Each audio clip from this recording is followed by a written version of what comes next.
हाथी मांदर बाजे रे, कर्मा के रतिया में गूंजेगा। रतिया चंदनी महके महुआ, नाचे संगवारी गलीली माँ। पैरी के छन छन सुन के मोर, धड़के दे दिल लहराए हवै।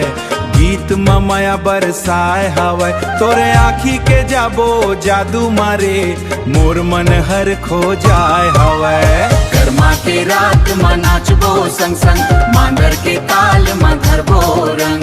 तोर हाथ धर गाबो माया के गीत, संगी मोर बन जा जन्म भर के मीत। संगी मोर बन जा जन्म भर के मीत। ओ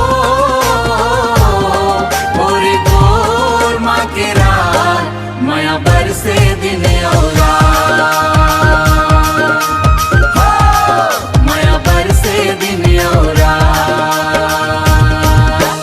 धान के खेत चमके चंदा माँ, मोर सुरता बस के तोर बात माँ। तोर हंसी लगे फुलवारी जैसन, माया बढ़ते हर मुलाकात माँ।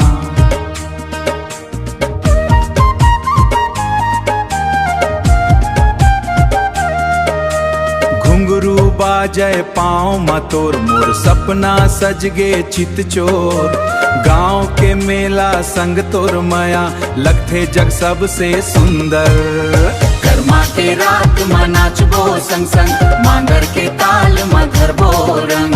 तोर हाथ धर गाबो माया के गीत, संगी मोर बन जा जन्म भर के मीत। संगी मोर बन जा जन्म भर के मीत। ओ मोरे गोर माँ के रात, माया बरसे दिन और रात। माया बरसे दिन और रात। मांदर गूंजे बंसी बाजे, दिल मोर तोला ही साजे।